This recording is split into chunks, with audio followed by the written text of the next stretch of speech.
Bienvenido a este bosque sagrado. Un espacio sobre la sabiduría primordial. Un espacio donde descubrir los misterios de la literatura, el arte y la filosofía tradicional.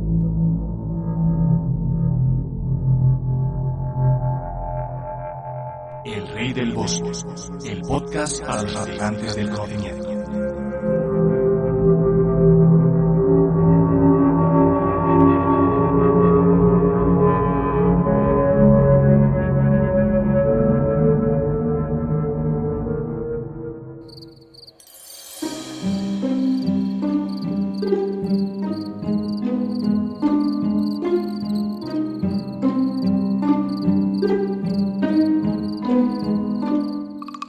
Sé bienvenido de nuevo extranjero al claro donde los árboles ya no guardan silencio sino nombres. Nombres grabados en mármol barato, en celuloide inflamable, en columnas de chismes que nadie quiso conservar.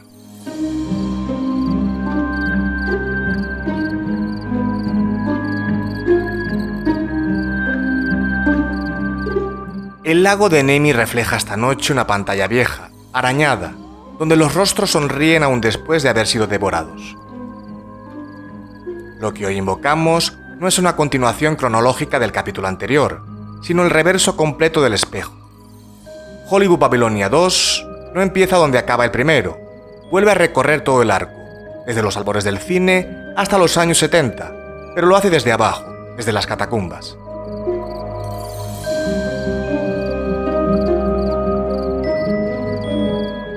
Kenneth Anger ya no actúa como cronista del origen, sino como sepulturero del sueño americano. Cada página es una lápida, cada fotografía una prueba forense.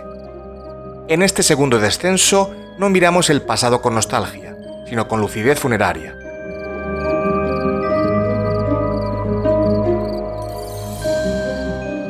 Kenneth Anger escribe cuando el mito ya está resquebrajado, cuando las ruinas aún humean y los cadáveres no han sido del todo enterrados. Su mirada no busca escandalizar al inocente, sino despertar al que todavía cree.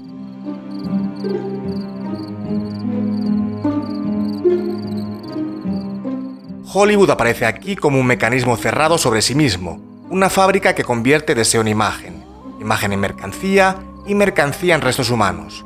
Nada se redime, todo se recicla.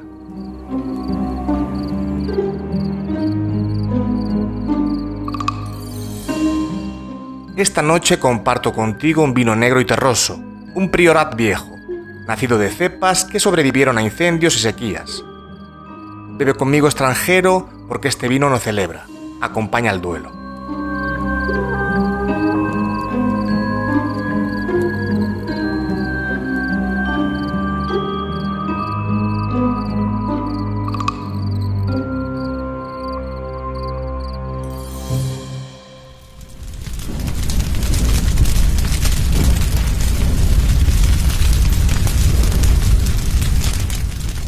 El Rey del Bosque, una mirada a la cultura con mayúsculas.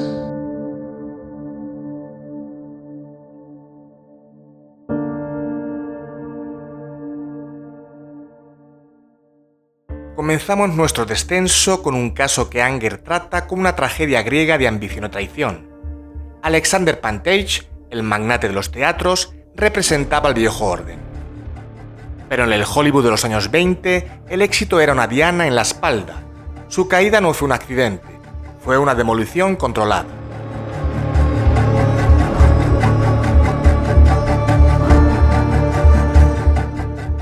Entra en escena Eunice Pringle, una joven con sueños de estrella y un vestido rojo que se convertiría en el sudario de la carrera de Pantage. En 1929, la ciudad se detuvo ante el escándalo de una supuesta violación en el Sancta Sanctorum del poder. Kenneth Anger la retrata así. La berreante damita del vestido rojo era Eunice Pringle. Alegó haber ido a ver al empresario teatral para interesarlo en un número de su invención. Sollozando, dijo a la policía que Pantage la había encerrado en el trastero y tras arrancarle la ropa interior, la había violado.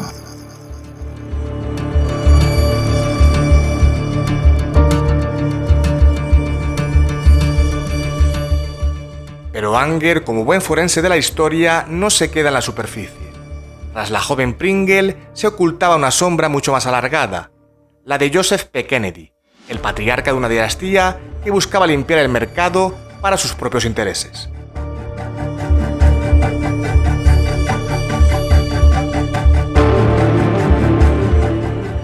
La justicia en Hollywood era a menudo una extensión de los negocios de la costa este. Según el propio Anger, Eunice, en su lecho de muerte, confesaría que el cerebro de la conspiración había sido Kennedy. Kennedy había cobijado la esperanza de acabar con Pantellis y gracias al proceso hacerse con su circuito teatral.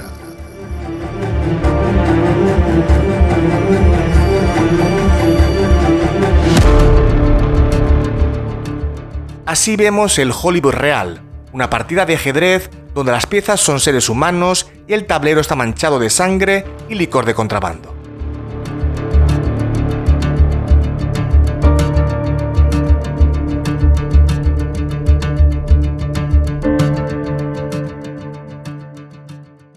Síguenos en nuestras redes sociales. Facebook, www.facebook.com/groups/El Rey del Bosque Podcast. YouTube, youtube.com/El Rey del Bosque Podcast y iVoox, Podcast El Rey del Bosque.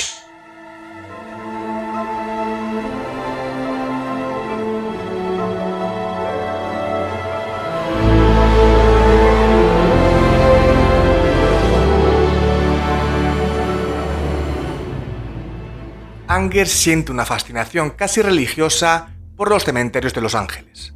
Para él, las tumbas de las estrellas olvidadas son los verdaderos archivos de la industria. Y en esta geografía del dolor, el cartel de Hollywoodland se erige como un altar de sacrificio.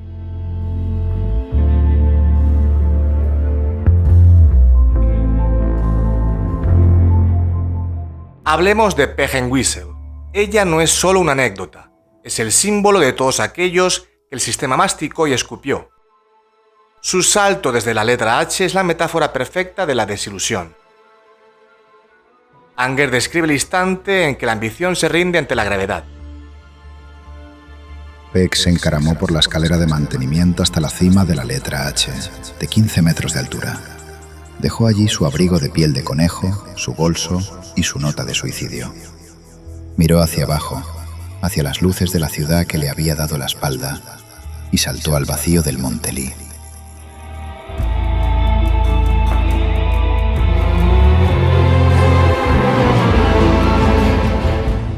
Ironía cruel de los dioses del celuloide. Tras su muerte, llegó a su casa una carta ofreciéndole el papel principal de una obra sobre una mujer que se suicida. Anger destaca además que el cartel de Hollywoodland era en realidad un anuncio inmobiliario de una urbanización fallida. Exaltó desde una promesa de hogar hacia la nada absoluta, desde la letra que prometía raíces hacia el abismo que devora promesas.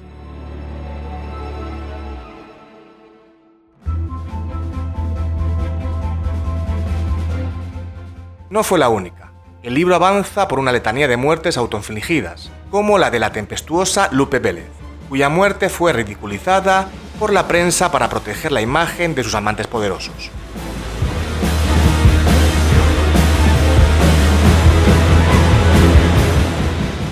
El libro detalla el patetismo de su final. Lupe preparó una puesta en escena para su suicidio. Velas, flores, camisón de seda, pero el seconal reaccionó mal con su última cena, comida mexicana picante.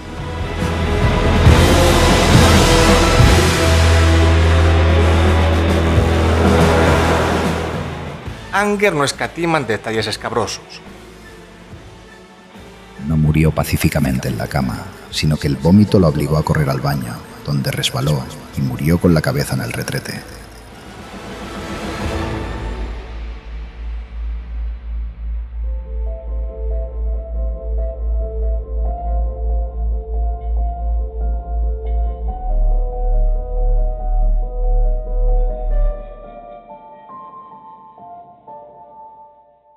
El Rey del Bosque, literatura, arte y filosofía tradicional.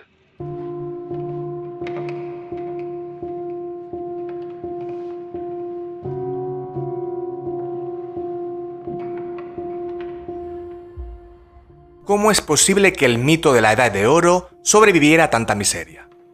La respuesta está en los hombres como Howard Strickland y Eddie Mannix. Eran los fixers, los hombres que hacían que los cadáveres desaparecieran y que los pecados se borraran antes del amanecer.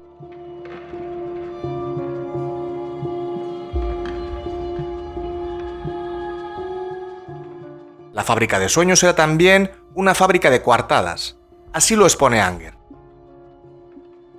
Se concertaban o destruían romances, se provocaban fugas y se inducían abortos en Tijuana. Todo de acuerdo con lo que Meyer y Strickland considerasen más apto para llenar las voraces taquillas de los cines.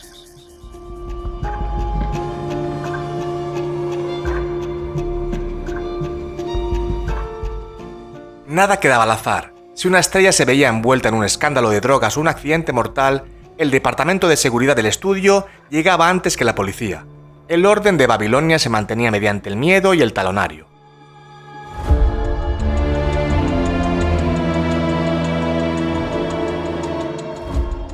Anger describe a Eddie Mannix como un gorila con modales de jesuita.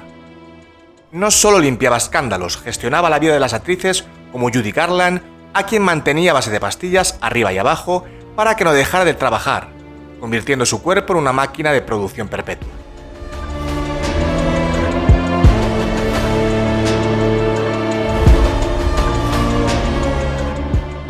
Los estudios tenían acuerdos con hospitales privados donde las estrellas entraban por agotamiento, cuando en realidad eran desintoxicaciones de heroína o abortos clandestinos pagados por el estudio para proteger la inversión.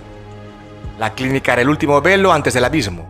Allí se borraba lo humano para preservar lo divino en la pantalla.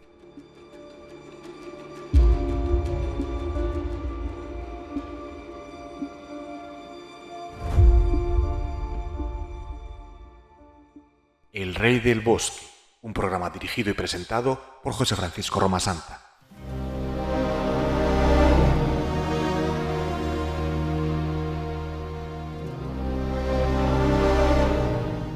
Bajo la fachada de la masculinidad ruda y los romances de estudio, existía un Hollywood clandestino estructurado como una ciudad doble, la visible, diseñada para el público, y la subterránea, donde se vivía aquello que no podía ser mostrado.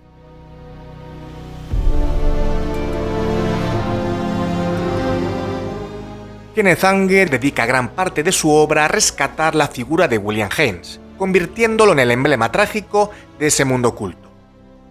No era un actor marginal, sino una superestrella absoluta del cine mudo tardío, un rostro querido por el público y rentable para la MGM. Precisamente por eso su caso resulta intolerable para el sistema.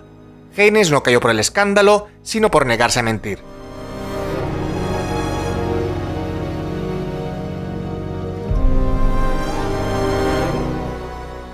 Cuando Louis B. Mayer le exigió matrimonio de conveniencia para ocultar su homosexualidad, Haynes se negó con frialdad, que Anger presenta casi como un acto heroico.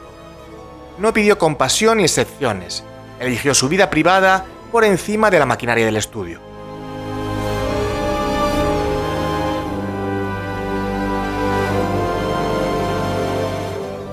El castigo fue inmediato y ejemplar. No hubo juicio público ni titulares estridentes. Simplemente desapareció. La muerte civil fue la forma más eficaz de violencia en Hollywood, y Anger la describe como un método quirúrgico, limpio, sin sangre visible.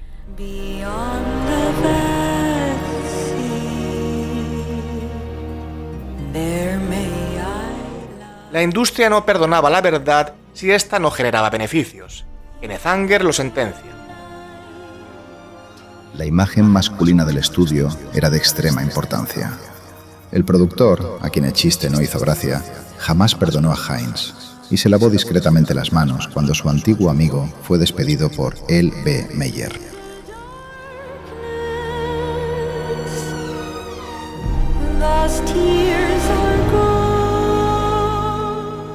Aquí Anger insiste en la hipocresía estructural.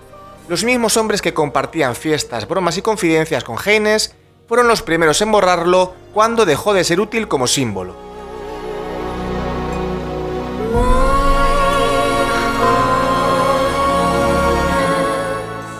Pero la crueldad no terminó con el fin de su contrato. Fuera del sistema, Haynes no fue dejado en paz. Anger narra el asedio de la Legión Blanca, una turba de vigilantes morales que encarna la violencia social legitimada por el discurso de la decencia. El odio se disfrazaba de justicia social en las playas de California.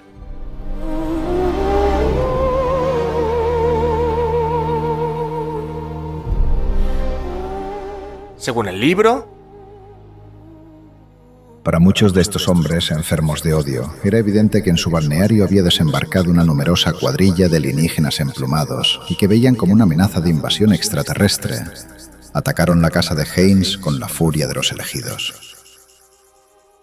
Anger subraya el tono casi religioso de la agresión. No era solo homofobia, era una cruzada, una purga simbólica contra quien había osado vivir sin pedir permiso.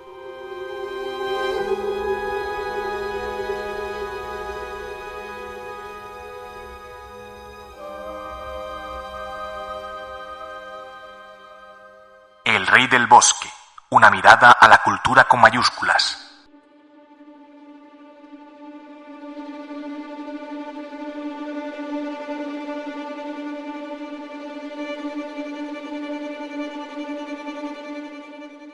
Incluso los iconos más sagrados tenían secretos que los mantenían rehenes de los estudios.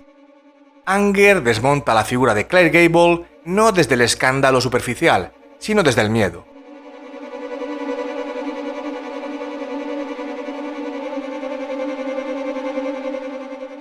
El rey aparece como un hombre construido a base de silencios forzados. Su pasado como joven de compañía durante sus años de miseria no era un rumor menor, sino un punto de presión constante en manos de quienes conocían su historia.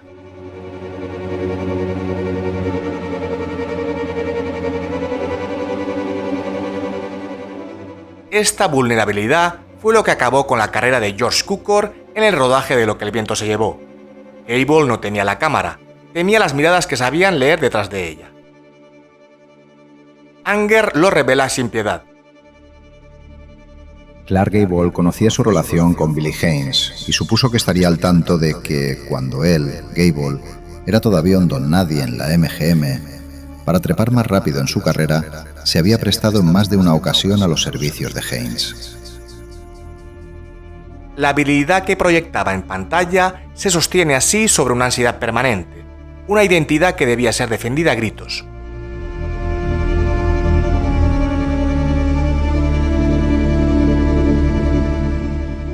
La virilidad de la pantalla era una construcción frágil, protegida por el chantaje y la paranoia.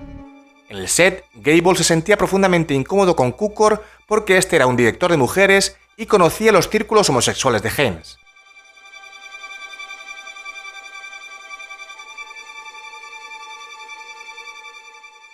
Anger insinúa que Gable forzó el despido de Cukor al gritar «¡No puedo trabajar con este marica!».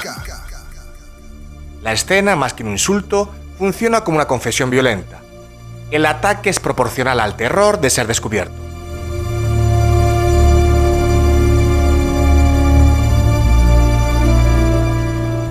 El miedo de Gable no era solo la verdad, sino a perder su estatus como el máximo símbolo de virilidad americana ante un hombre que sabía que él había ascendido mediante favores sexuales.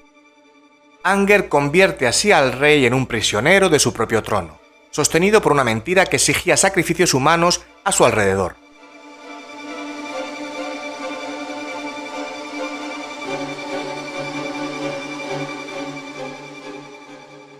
Síguenos en nuestras redes sociales. Facebook, www.facebook.com/groups/El Rey del Bosque Podcast. YouTube, youtube.com/El Rey del Bosque Podcast y iVoox, Podcast El Rey del Bosque.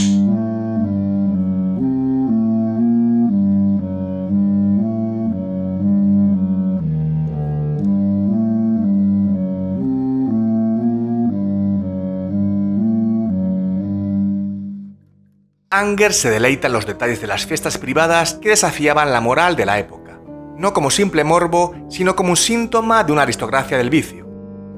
Lionel Atwill aparece retratado como un sumo sacerdote del exceso, un actor que llevó el teatro más allá del escenario.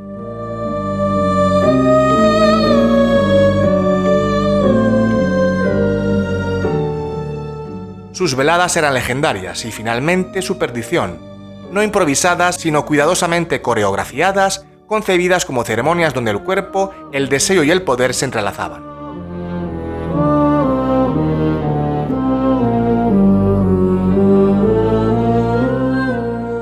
La búsqueda de sensaciones nuevas llevaba a los actores a crear sus propios cultos privados. Así lo pinta Anger. Bajo su batuta se organizaban excéntricos, estetizantes y artísticos grupos humanos entregados a Saturnalias. No solo había que poseer un buen cuerpo y cierta resistencia, sino un gusto especial, refinado, por el ritual, el teatro y los caprichos sexuales. El énfasis en lo ritual no es casual. Anger presenta estas fiestas como parodias oscuras de antiguos misterios, donde el escándalo era parte del guión.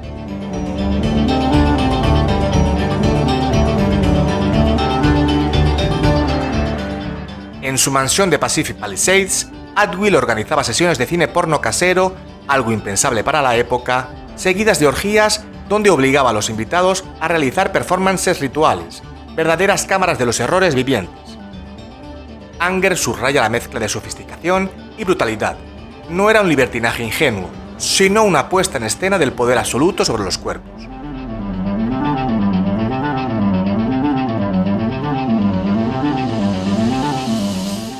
Cuando estas fiestas salieron a la luz en un juicio por perjurio, Atwill fue condenado al ostracismo. Lo que realmente lo destruyó no fue el sexo, sino mentir bajo juramento sobre lo que pasaba en sus fiestas de Navidad de 1940. Hollywood lo sacrificó como un chivo expiatorio para demostrar que el código Hays todavía tiene dientes. Hollywood aceptaba el vicio, pero nunca la publicidad del vicio. Atwill no fue castigado por pecar, sino por romper el pacto de silencio.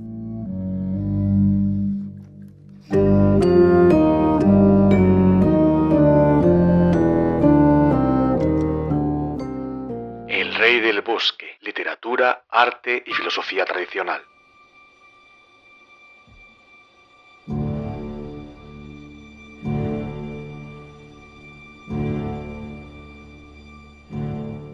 Con Belushi, Anger desplaza el foco hacia un Hollywood sin máscaras. Los años 70 y 80 ya no conocen la elegancia del secreto. El glamour ha sido sustituido por la crudeza química. La muerte de John Belushi en el Bungalow 3 del Chateau Marmont funciona como un cierre simbólico del ciclo, el requiem por una forma de entender el exceso. Ya no hay estudios que limpien la escena, solo quedan policías, periodistas, titulares y bolsas de cadáveres.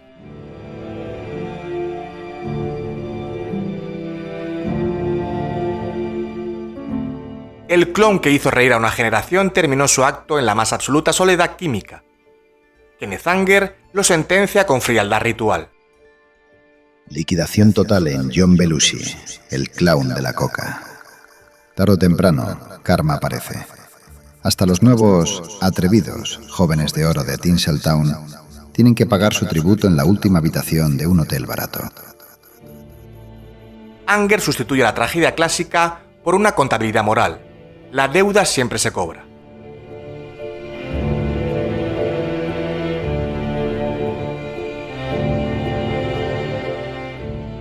El Bungalow 3 era una cueva de basura, cajas de pizza y jeringuillas. Cathy Smith, la mujer que le suministró el speedball mortal, es retratada por Anger como una parca moderna, una figura sin misticismo, sin grandeza, casi administrativa. La muerte ya no tiene poesía.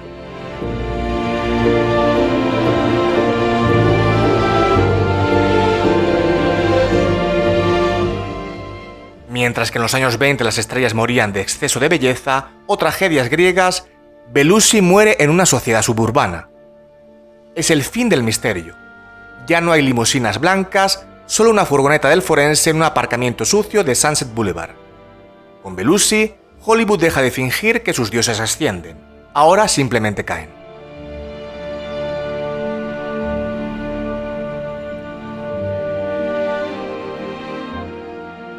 El rey del bosque, un programa dirigido y presentado por José Francisco Romasanta.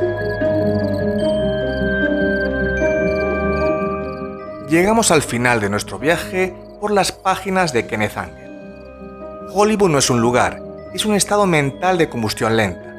Babilonia no cayó de golpe, se desmorona cada día bajo el peso de sus propios mitos.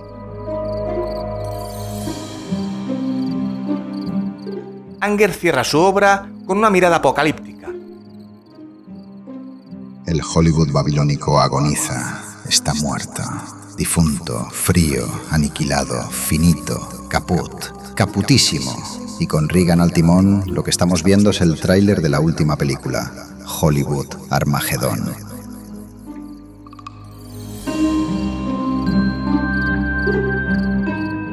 Apura el vino conmigo, extranjero. El priorat se ha vuelto amargo en el fondo de la copa. Las luces se apagan, pero en la oscuridad de la sala, los fantasmas de Haynes, Garland, Monroe y Belushi siguen bailando para nosotros. Así que, hasta que los dioses vuelvan a juntarnos, extranjero.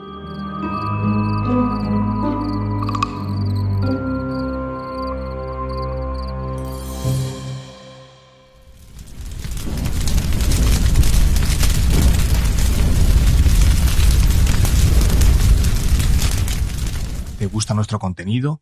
Entonces dale a like, comenta y comparte con aquellos a quienes pueda también interesarles para que podamos seguir creando nuevos programas para ti.